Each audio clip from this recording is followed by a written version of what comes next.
Olá pessoal, tudo bem com vocês? Bom, como vocês viram pelo título, o vídeo de hoje é pra gente conversar um pouquinho sobre as novidades e as coisas que chegaram aqui na minha estante nos meses de setembro e outubro de 2021. A gente tá chegando naquela época de fim de ano que começa a ter um monte de lançamento, um monte de novidade, um monte de coisa legal. E logo mais também tem a Feira do Livro da USP.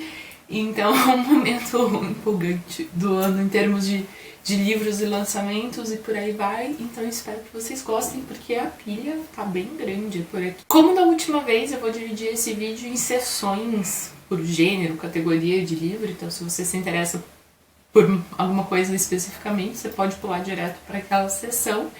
E eu vou começar então com literatura estrangeira contemporânea, porque é uma pilha que tá me empolgando bastante, tem muita coisa legal que eu quero ler nessa pilha logo, então vamos lá. Vou começar então com um que eu já li, inclusive já falei sobre ele aqui no canal, que é O Belo Mundo Onde Você Está, da Sally Rooney. A tradução é da Deborah Lansberg, foi publicado pela Companhia das Letras.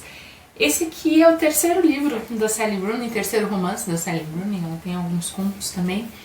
E é uma escritora que pra mim estava em ascendência, né? Eu tava gostando mais e mais dos livros dela. E esse aqui foi um pouco anticlimático pra mim, eu assumo. Ele tem alguns pontos interessantes, algumas características interessantes, mas tem coisas pra mim que não ficaram tão bem resolvidas nessa narrativa. Eu não consegui me entender muito bem com algumas personagens e por aí vai. Enfim, é um livro que eu estranhei um pouquinho. É provável que eu ainda volte a ler outras coisas da Sally Rooney, porque é uma autora que consegue captar várias características dos dias de hoje e colocar isso na literatura, eu sempre acho isso muito interessante. Mas, enfim, agora é uma escritora que eu já tô com um pezinho atrás, assim, já não tô mais tão apaixonada por ela.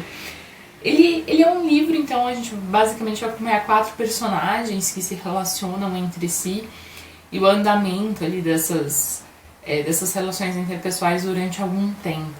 A gente tem uma escritora que está passando por um momento de fama muito parecido com o que a própria Sally Rooney vive, uma amiga dela, uma pessoa que essa escritora conhece e começa a se relacionar emocionalmente, sexualmente, romanticamente, e uma relação não resolvida dessa amiga também com um outro cara.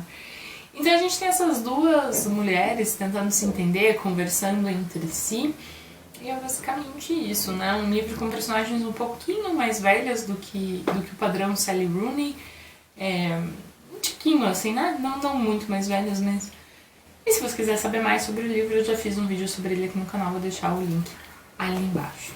Bom, um lançamento recente que eu tô bastante empolgada para ler, esse aqui já vai pro topo da lista de próximas leituras, é o Autobiografia do Vermelho, da Anne Carson, com tradução do Ismael Tirelli Neto, publicado pela editora 34.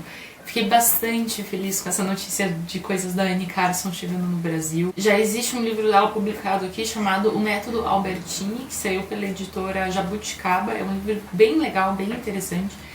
Mas, enfim, ela tem muita coisa a ser explorada ainda. Bom, a Anne Carson é uma escritora canadense, ela tem seus 70 anos ali, mais ou menos. E ela também é tradutora, ela traduz principalmente clássicos para o inglês. E ela tem um método muito interessante de tradução e de criação. E esse aqui é um romance em versos, criado bastante em diálogo com essa cultura dos clássicos. A gente, basicamente, ela vai explorar essa figura do Gerião, que é um monstro vermelho que Heracles teve que exterminar para cumprir seus 12 trabalhos. E descobertas mais recentes de poemas e textos dão um certo background para esse monstro, e é um pouco o que Carson vai aproveitar nesse livro, então, para contar essa história, criar essa história. E parece sensacional, parece maravilhoso, então tá bem no topo das minhas próximas leituras por aqui. Bom, o próximo que está na minha pilha aqui é o Amanhã Teremos Outros Nomes, do Patrício Pom. Patrício Pom é um escritor que nasceu na Argentina, mora atualmente na Espanha. E esse aqui é um romance, é o seguinte, uma história de amor e separação na era das redes sociais. Com este romance, que retrata os afetos contemporâneos de maneira aguda, Patrício Pom lança um olhar a um só tempo crítico e sensível sobre como nos aproximamos, amamos e distanciamos. Achei interessante, como eu comentei no livro da Sally Rooney, né? Eu ando interessada nos livros que estão colocando as nossas características e as nossas questões dentro. E então eu tô bem curiosa com esse daqui, caso alguém já conheça, eu nunca li nada do autor ainda, então é um grande mistério pra mim, mas parece interessante. Vocês vão ver que essa coisa do autor, autora que eu não conheço, vai ser meio que uma constante. Chegou muita novidade pra mim nessa pilha aqui. Inclusive, estou postando lá no Instagram, fiz uma pilha só com as autoras que são novas pra mim nessa pilha e tô tentando ler aí nos próximos tempos, então se você quiser acompanhar, dá uma olhadinha lá no meu Instagram. Mas enfim, eu ando gostando muito de descobrir autoras novas, então é bem interessante pra mim. O próximo, inclusive, se encaixa nessa categoria, é o Luxúria, da Raven Leilani, com tradução da Ana Guadalupe, publicado pela Companhia das Letras. Esse aqui é uma capa que acho que muitos de vocês vão reconhecer de Instagram, já da versão em inglês, porque foi um livro que foi hiper fotografado e postado. Não sei muito ainda também sobre a autora, mas diz o seguinte: em seu aclamado romance de estreia, Raven Leilani explora o poder das relações de gênero, classe e raça por meio das angústias e descobertas de uma jovem que se vê imersa em uma complexa dinâmica familiar. A Raven nasceu em Nova York em 1990, mesmo ano que eu, e enfim, tem uma publicação considerável em várias revistas, e esse aqui é o primeiro romance dela, então. Bom, o próximo livro também faz parte dessa lista de autoras que eu quero conhecer. É o Meninas, da Ludmila Ulitskaya, com tradução do Irineu Franco Perpétuo, publicado pela editora 34. A Ludmila é dessas escritoras que vira e mexe estão nas listas de prováveis vencedores do Prêmio Nobel e tal. Uma escritora bastante importante. E esse aqui é o primeiro livro de uma autora a ser traduzido e publicado na coleção Leste, da editora 34, uma coleção bastante famosa, com muitos fãs. E, enfim, por um lado bastante legal, eu fico bastante feliz, né, que finalmente a gente tem uma mulher, mas também acabou ficando tarde, né? Isso também me impressiona o quanto demorou pra gente ter uma mulher nessa coleção. Porque acho que a gente tem ali um campo imenso de mulheres pra descobrir, pra traduzir. Bom, enfim, esse aqui é um conjunto de 6 contos que funcionam em diálogo, funcionam em proximidade, protagonizados por meninas de 9 a 11 anos, principalmente, ambientado perto da morte de Stalin. Então a gente está ali na União Soviética, e são contos muito sobre como é esse contato social, o que essas meninas acham, o que do regime, da ideologia da época chega nelas, e como que elas digerem essas informações e tal. É um livro muito bonitinho por enquanto, tô lendo já, e a gente conversa mais sobre ele em breve. Vocês vão ver, a gente tem essa quase que uma sessão das mulheres que eu quero descobrir aqui na minha pilha. O próximo que tá aqui é o Escute as Feras, da Natácia Martin, com tradução de Camila Vargas Boldrini e Daniel Luhmann, também publicado pela 34, mas dessa vez na coleção Fábula. Esse aqui parece ser um desses livros que fica bem entre gêneros, assim, que é bem o tipo de coisa que eu gosto. Aqui a gente tem a seguinte sinopse. Estudiosa do Grande Norte Subártico, a antropóloga francesa Natácia Martin viaja em busca dos Ivan, mais precisamente de algumas famílias Ivan que, tomando distância da vida na Rússia pós-soviética, preferem voltar a viver no coração das florestas siberianas. A rotina do trabalho de campo vai avançando como quer a disciplina etnográfica. Os cadernos vão se enchendo de anotações. Mas alguma coisa mais parece estar em gestação. Alguma coisa que por fim eclode na forma de um incidente, ou quem sabe um encontro, entre a antropóloga e um urso. Então esse aqui parece ter a coisa da pesquisa, mas daí tem esse aspecto fábula desse encontro, tem uma coisa talvez um pouco de autoficção acontecendo. Enfim, tem toda uma mistura que me empolga muito, então também está bem no topo da minha pilha de próximas leituras por aqui. Um lançamento alemão, então, uma tradução do alemão da Mariana Leck, é O Dia em que Selma Sonhou com o Okapi, publicado pela Planeta com tradução da Cláudia Belling. A gente tem uma pequena vilazinha, uma pequena cidade no interior, e existe essa pessoa, a Selma, que quando sonha com o Okapi, alguém da vilazinha morre. Ninguém sabe quem que vai morrer, isso é uma coisa um pouco misteriosa, mas alguém vai morrer. E ela um dia sonha com o Okapi, a gente vai ter o desenvolvimento disso. Achei a premissa bem interessante e também está no topo aqui da minha lista. O pessoal da Instante me mandou 2 livros, um deles é o A Casa do Pai, da Carmélia Jaio. Carmélia é do País Basco, E esse aqui parece ser um livro bem interessante sobre reflexões de relações familiares e padrões de comportamento de gênero e, enfim, essas questões sociais dentro da vida privada. E tem tradução da Fabiane Seques, esse daqui. A gente tem também o que você está enfrentando, da Sigrid Nunes. Esse aqui tem tradução da Carla Fortino. E esse aqui também é um livro que parece bem interessante, porque a gente tem essa personagem que começa a lidar com o diagnóstico de câncer terminal de uma amiga dela. É uma amiga um pouco distante, uma amiga mais do passado, mas ela vai ajudar essa amiga ali em determinado momento. E ela é escritora, então o livro parece ter todas essas referências e coisas assim.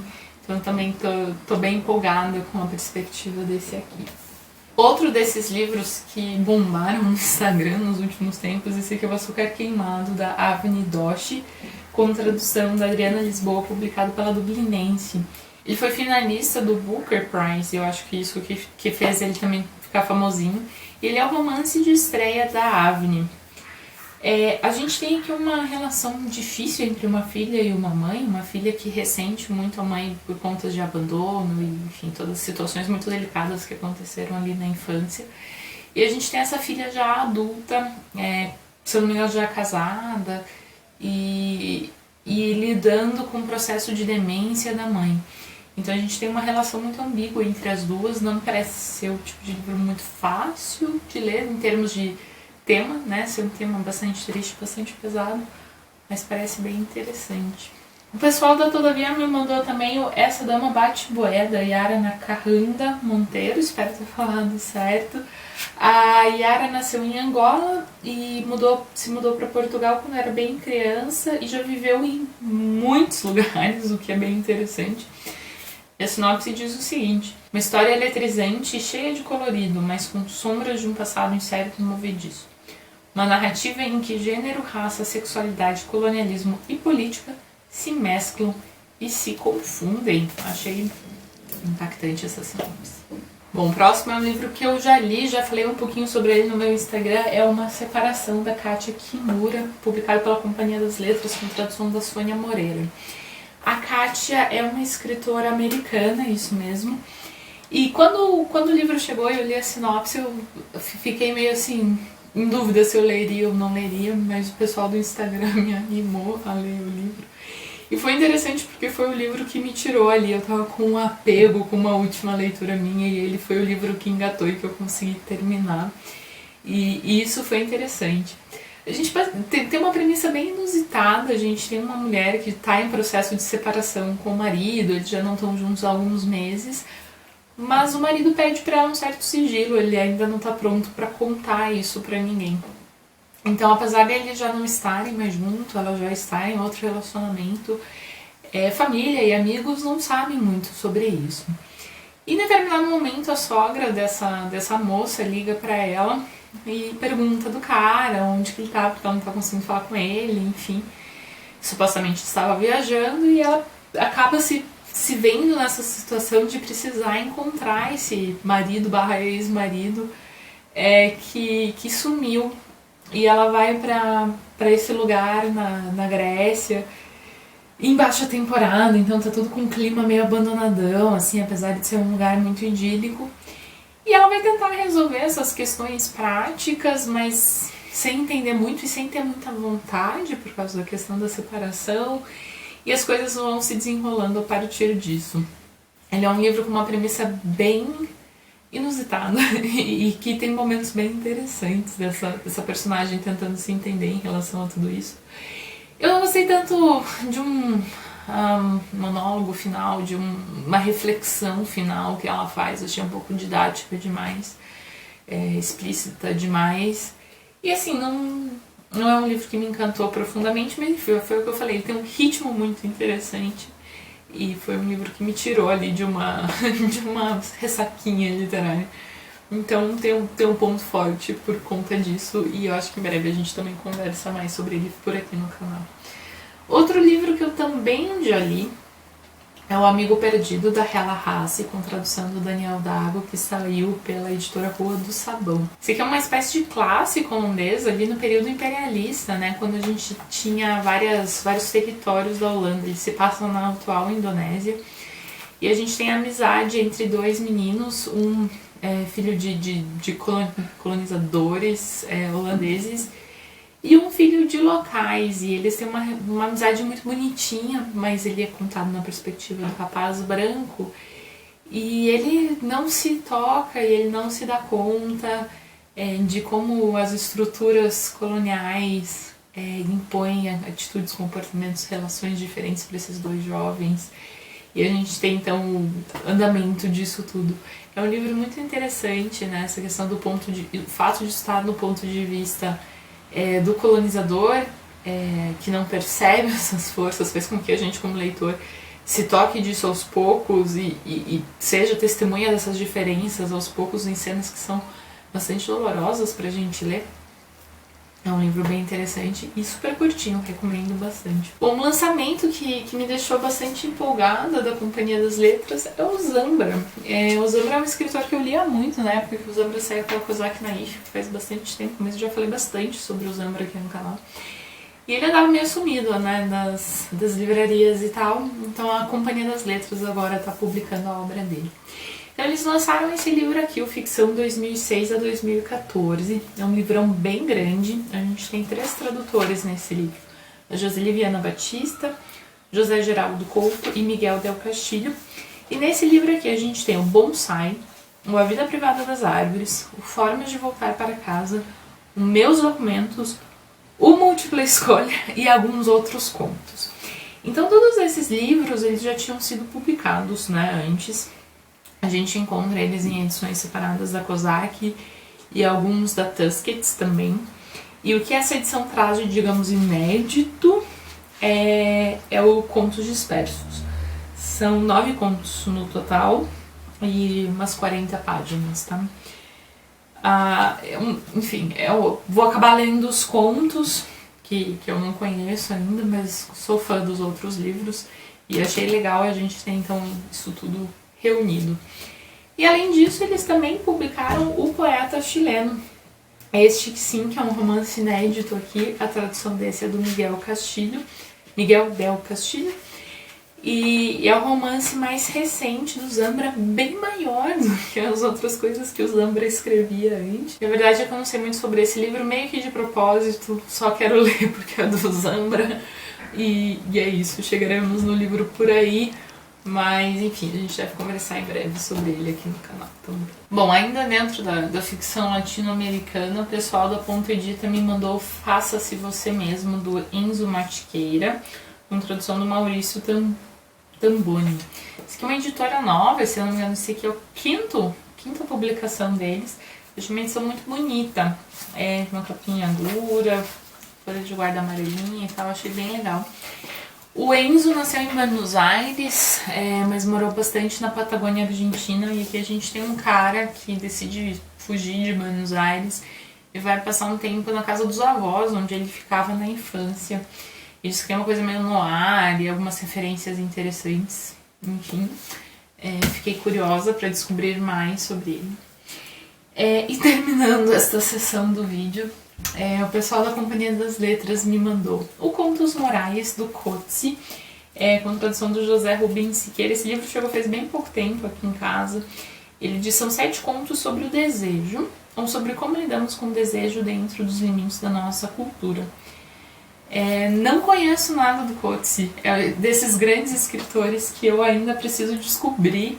E me digam, pessoal que entende dele, me digam se é um bom lugar para começar. Eles me mandaram também um lançamento do Mia Couto, que é um mapeador de ausências. Já vi bastante gente falando desse livro. É um romance no qual ele se inspira na figura do seu pai e nas memórias da própria juventude para criar uma história que se desloca entre Moçambique, pré-independência e os dias atuais. Eu li um livro do Mia Couto até hoje, que é O Fio das Miçangas, e eu não me dei muito bem com o livro. Enfim, então, quem sabe faço minhas pazes com Mia Couto, saberemos. E, enfim, o último, então, nessa categoria e também de língua portuguesa, é um lançamento do Walter Ugumãe, Mãe, Serei Sempre o Teu Abrigo, que foi publicado pela Biblioteca Azul, uma edição bem pequenininha, em capa dura, com várias ilustrações. E é isso. É isso que temos aqui, então, nessa pilha de literatura contemporânea estrangeira. Bom, acho que eu vou então para os quadrinhos. A gente só tem 2 quadrinhos no vídeo de hoje, mas vale a pena porque um deles é o Palestino, do Joe Sacco. Tem tradução de Cris Siqueira e saiu pela Veneta.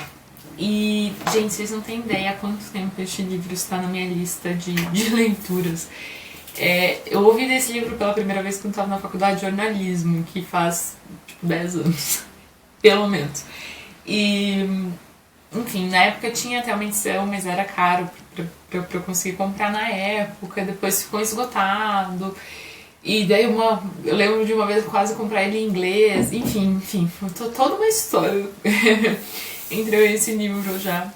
E ele é um super clássico, assim, um super clássico. Ele foi publicado entre 93 e 95 e ele é um jornalismo em quadrinhos sobre a questão da Palestina. Então, o Joe Sacco foi para a Palestina, entrevistou pessoas e enfim, pensou em tudo isso, e na hora de narrar, de encontrar o jeito de passar essa história, ele escolheu o jeito dos quadrinhos. E eu sou fascinada pelo projeto e acho, enfim, com certeza uma das minhas próximas leituras, e fiquei muito feliz com essa edição nova do livro e achei a capa maravilhosa. A gente tem também aqui um texto de introdução na frente que fala um pouco sobre o processo e tal, então sempre legal também essas edições cuidadas. E o outro quadrinho que eu recebi também é da Veneta, de uma pessoa que eu não conheço muito bem, que é o Jeep. É o segundo quadrinho que eles lançam desse quadrinista, e ele tem a ver com a invenção da primeira metralhadora, que, enfim, uma história um pouco inusitada, né? A arte é muito interessante e fiquei bem intrigada com o quadrinho, com a história, então também vou tentar ler em breve. Bom, saindo dos quadrinhos, eu vou então para não ficção, porque aqui também tem 2 lançamentos que estão no topo de prioridades. O primeiro deles é o Escrever, da Marguerite Duras. Eu coloquei ele nessa parte de não ficção, mas enfim, talvez tenha um pezinho ali na ficção também. A Marguerite Duras é uma escritora que eu gosto bastante e é dessas que eu sempre quero descobrir mais, porque eu não li muita coisa dela ainda. Inclusive, li faz tempo que eu li dela. E esse aqui é um conjunto de ensaios da autora. Um deles é o Escrever, né, que dá título pro livro, mas tem alguns outros ensaios também. E é muito interessante porque esse livro aqui marca o começo de uma coleção que vai publicar bastante da Marguerite Duras pela Relicário. A tradução desse livro e a coordenação dessa coleção é feita pela Luciene Guimarães de Oliveira, e eu estou bastante ansiosa para saber o que vem por aí. Para quem não sabe muito, a Marguerite Duras foi uma escritora francesa já falecida, que teve uma obra bastante impactante e bastante interessante. Então estou ansiosa por este livro e pela coleção como um todo. O outro livro de não ficção que também está na minha pilha de interesses grandes é o On Freedom, da Meg Nelson. Quem sabe, quem acompanha aqui o canal há um tempo sabe que a Meg Nelson é uma das minhas escritoras favoritas. O Argonautas é um livro maravilhoso que eu não canso de indicar para as pessoas. E esse aqui então é o novo lançamento dela. De novo, gente, eu não li muito sobre o livro, porque Meg Nelson comprei e eu quero ler. Ele parece um pouquinho denso, e eu pensei em deixar ele para as férias meio que de propósito, para ter espaço mental para entrar no livro. Mas enfim, são 4 ensaios sobre questões de liberdade e enfim, como que é essa questão social. Ele me parece ter assim, só de folhear e ler o comecinho, ele me parece ter uma estrutura um pouco mais convencional, menos experimental que Argonautas, mas estou bem intrigada em conhecer mais da Meg Nelson. Bom, continuando aqui com a não ficção, tem um lançamento da Todavia que eu De novo, histórias inusitadas. 14 Camelos para o Ceará, do Delmo Moreira. A história da primeira expedição científica brasileira. Então, ouçam só. Em 1859, 14 camelos desembarcaram em Fortaleza com o objetivo de serem usados para transportar carga. Foram recebidos pelo engenheiro e mineralogista Barão de Capanema, o botânico Freire Alemão e o poeta e etnólogo Gonçalves Dias, responsáveis pela primeira expedição científica brasileira que partiu do Rio de Janeiro e foi até o norte do Brasil. Enfim, o Delmo então vai recriar essa narrativa e como que tudo isso chega nesse lugar, assim, né? Então parece muito, muito interessante. Bom, uma compra, essa aqui foi uma leitura que eu fiz para o doutorado, esse aqui é o Crítica Literária Feminista, uma trajetória da Suzana Bornel Funk, que saiu pela editora Insular. Eu li com mais atenção alguns dos textos e dei uma passada, assim, uma leitura um pouco mais rápida dos outros, só para saber sobre o que eles eram. E a Suzane, ela é uma pesquisadora brasileira com um currículo bastante invejável. E ela vai contar aqui então o percurso dela na crítica feminista, que, como para muitas de nós, ele é um processo de algum tempo, de alguns anos. Ela tem um foco na literatura americana e na literatura em inglês, o que academicamente não é meu maior interesse. Ele é um livro interessante, eu acho, para a gente entender esses percursos e para ver como as ideias vão se repetindo ao longo da pesquisa e crescendo e se desenvolvendo. Mas acho que é um livro bem específico, assim, não sei se é um livro de interesse tão geral, eu diria. Uma coisa que chegou e eu estou curiosa para conhecer, porque eu não conhecia, é o livro da Leslie Jamison, Deixe que Grite, Deixe que Queime, que saiu pela Globo Livros com tradução de Santiago Nazarian. Então, essa moça, ela é jornalista, já escreveu para vários veículos interessantes. Esse aqui é um livro de ensaios autobiográficos. Gosto bastante do gênero, ensaio, mas eu nunca me deparei com nada da Leslie antes, então estou intrigada para conhecer mais. E chegaram também 2 livros da editora Contexto. Esse aqui que me pareceu muito, muito legal, que é o Antigas Sociedades da África Negra, do José Rivair Macedo. Acho que uma pesquisa bem interessante, né? Reconhecer a especificidade das sociedades africanas, distinguir traços distintivos específicos de seus povos e identificar suas contribuições para a história. É uma tarefa fundamental dos historiadores. E parece muito legal. O José é pesquisador brasileiro e eles me mandaram também o discurso antirracista no Brasil da abolição às ações afirmativas do Toyin Afon Dyke. Eu achei curioso esse livro não ser de uma pessoa brasileira, né? O Dyke estudou em Barcelona e por aí vai, eu não sei exatamente de onde ele é, mas enfim, uma pesquisa importante também, né? Então, para quem se interessa por esses temas, eu acho que são 2 lançamentos bem legais. Bom, continuando com a minha pilha imensa, vamos então para os lançamentos brasileiros, bastante coisa interessante aqui. Queria começar com o É Sempre Hora da Nossa Morte, Amém, da Mariana Salomão Carrara, saiu pela Nós, lançamento novo dela. Eu já li um outro livro dela, que é o Se Deus Me Chamar Não Vou. Enfim, eu queria deixar aqui meu elogio, porque eu acho que a Mariana tem uma capacidade, um talento para escolher títulos maravilhoso, né? Fiquei bem feliz quando ela me contatou e perguntou se podia mandar o livro, porque eu gostei bastante do Se Deus Me Chamar Não Vou. Vou ler para vocês a sinopse aqui atrás. Então talvez morrer fosse isso, não estar mais, deixar as coisas correndo sem estar presente em nada. E isso era imensamente pior que não existir. Para minha filha, morto ficou sendo aquele que não consegue participar. Uma coisa que dói o tempo todo, principalmente quando você dá bom dia apenas aos vivos. Outra escritora que chegou por aqui foi a Cristina Judar. Eles Marchavam Sobre o Sol é o livro dela. A gente tem aqui Ana e John. A primeira diurna e contemporânea, bombardeada pelo consumismo e por pressões estéticas e comportamentais.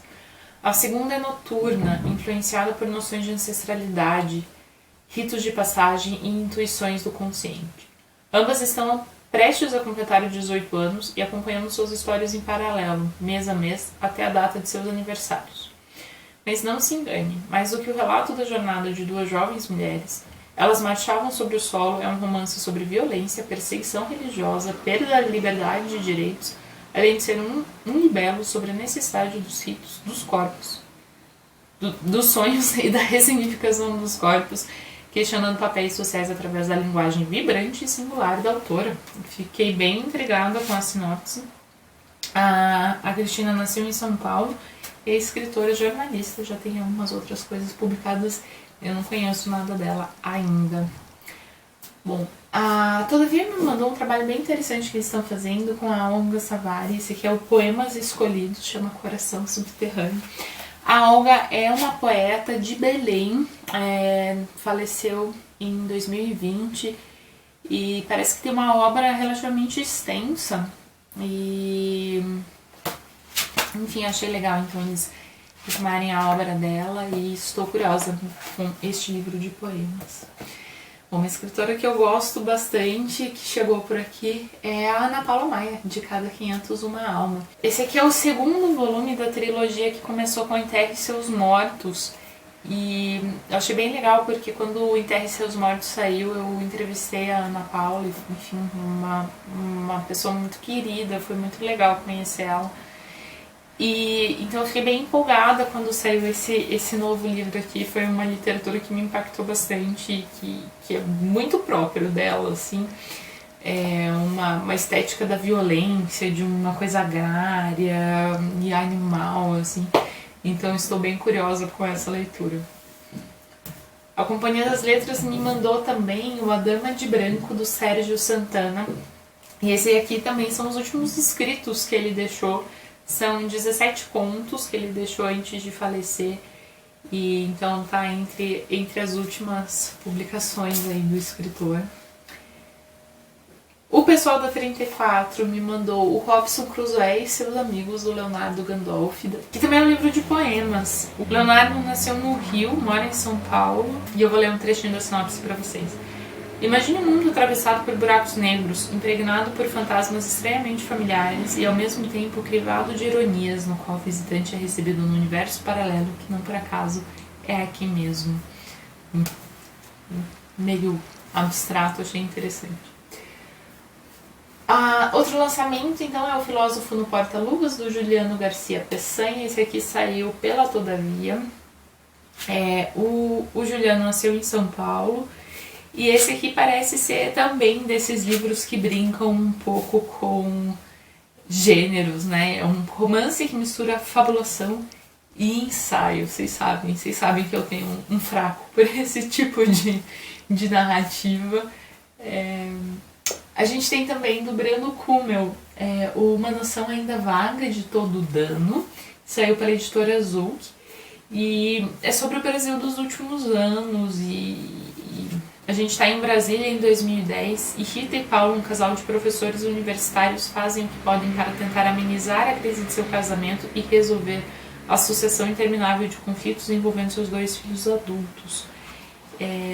Parece interessante, pode ser daqueles livros meio difíceis de ler pela proximidade com essas questões contemporâneas tão problemáticas que a gente tem vivido nos últimos tempos, né?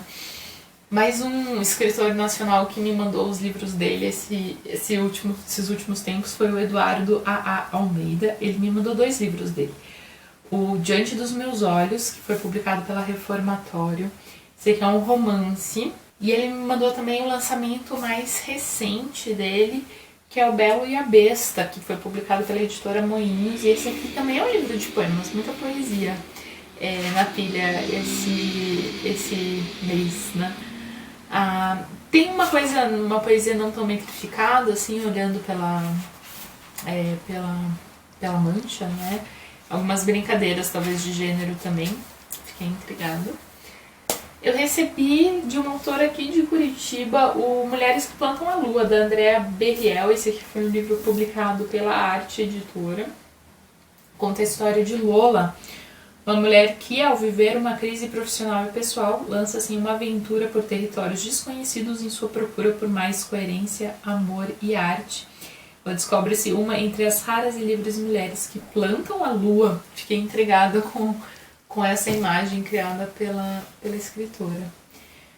Bom, chegou aqui uma compra de sebo, vocês vão ver que tá com marca-páginas, mas não sou eu que tá lendo, quem tá lendo é o Alisson. Esse aqui é o Rua Augusta, da Maria Lourdes Teixeira. Esse aqui é um romance que ganhou o Jabuti e foi muito famoso, aparentemente, numa época. Tá escrito aqui um best-seller permanente. Crônica de uma rua tida como típica de certo ângulo da fisionomia urbana de São Paulo, a Rua Augusta, e a romancista coloca em termos de autêntico personagem central. Interessante. Iremos descobrir. Indo para o fim da pilha, temos só mais 4 livros aqui. O Vida Desinteressante, do Victor Heringer. Estou bem curiosa para ler esse aqui. Eu gostei muito do Glória, que eu já li dele. Então, fiquei feliz de receber outro livro dele pela companhia. É um escritor que faleceu bem jovem, mas a obra dele parece bem interessante. A gente também tem aqui o A Pediatra, da Andrea Del Fuego. Muita gente tá lendo também, muita gente veio comentar dele comigo. Tem uma coisa meio de romance criminal que acontece numa maternidade e... enfim, parece que está criando um burburinho este livro. Aqui eu tenho Erva Brava, da Pauline Todd, lançamento da editora Fósforo.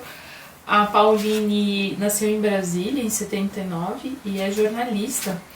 E este livro aqui, composto de 12 histórias, que formam um delicado quebra-cabeça que tem como palco a pequena cidade de Buriti Pequeno, localizada no meio do Cerrado brasileiro. É neste lugar e em seu entorno que encontramos um país marcado por suas mudanças profundas que irão cobrar seus custos de maneira implacável. E, por fim, nessa sessão de lançamentos brasileiros, eu tenho o Peixes de Aquário, da Rafaela Tavares Kawasaki, que saiu pela editora Urutau. É um livro que se relaciona com a imigração japonesa para o Brasil. Eu achei a capa lindíssima e fiquei bem curiosa para conhecer mais também. Bom, e a última parte do vídeo, então, são os clássicos. A gente tem clássicos antigos e clássicos modernos, mas vamos para os clássicos, então. Começando com a Ciropédia do Xenofonte, com tradução da Lúcia Sano, publicada pela editora Fósforo. Como tantos clássicos, a Ciropédia nos traz perguntas e respostas.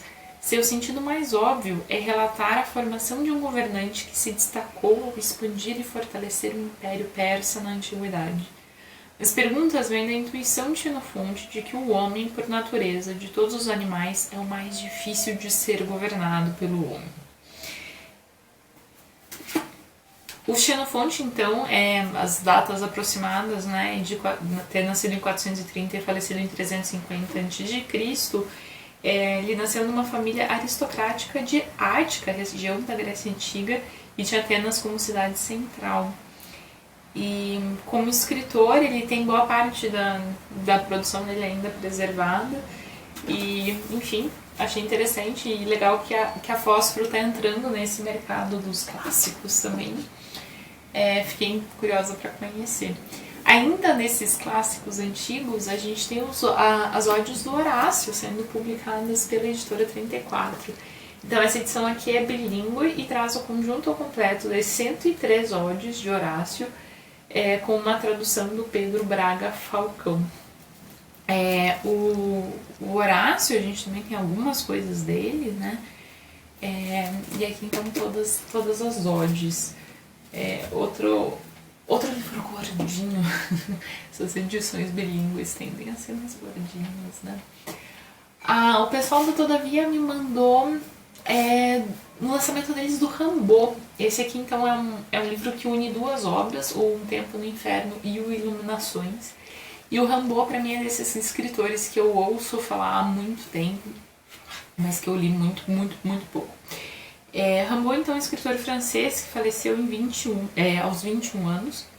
O Um Tempo no Inferno é de 1873 e o Iluminações é de 1875. E estão entre os pontos mais altos do poema em prosa. Intrigante, fiquei curiosa. porque essa aqui também é uma edição bilíngue. Bom, 2 livrinhos que eu fiquei bem feliz de ter recebido da editora 34, também da coleção Fábula deles. São livros do Hans Christian Andersen. A gente tem o Patinho Feio e Outras Histórias e a Sereiazinha e Outras Histórias. Os dois com tradução da Heloísa Jan. E, enfim, acabei desenvolvendo um carinho pelo Christian Andersen e sempre legal ter os clássicos dos contos de fada, né? São histórias muito basilares para a nossa literatura, né? Que são histórias que já existiam antes das pessoas escreverem, né? Eles registram as histórias orais e sempre legal, então, ter acesso a essas narrativas também.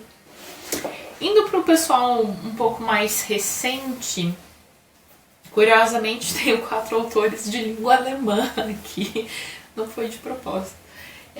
Temos O Lobo e Outros Contos, do Hermann Hesse, publicado pela Todavia, com tradução de Sonali Bertuol.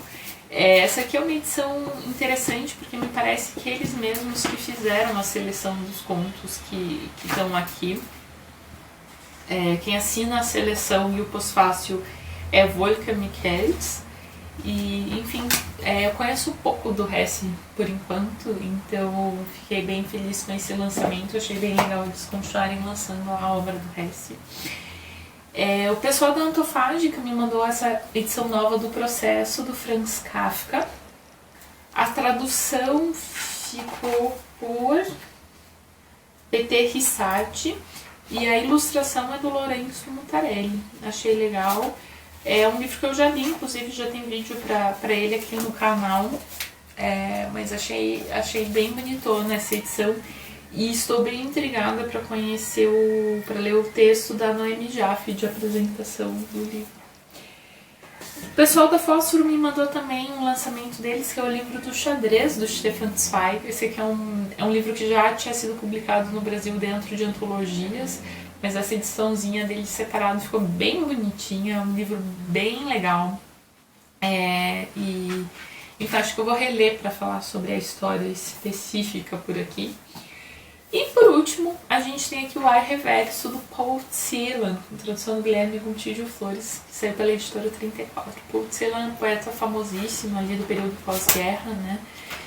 E legal que a editora 34 está publicando agora as obras dele também, então já tinha saído A Rosa de Ninguém. E, enfim, é muito legal a gente ter esses livros em catálogo aqui no Brasil finalmente. Ufa, pessoal, é isso então, essas pilhas imensas de livros novos. Espero que vocês tenham gostado. Me contem o que vocês ficaram intrigados para saber mais. E se já leram alguma das coisas, também me avisem nos comentários. Espero que vocês tenham gostado do vídeo e até a próxima. Tchau, tchau.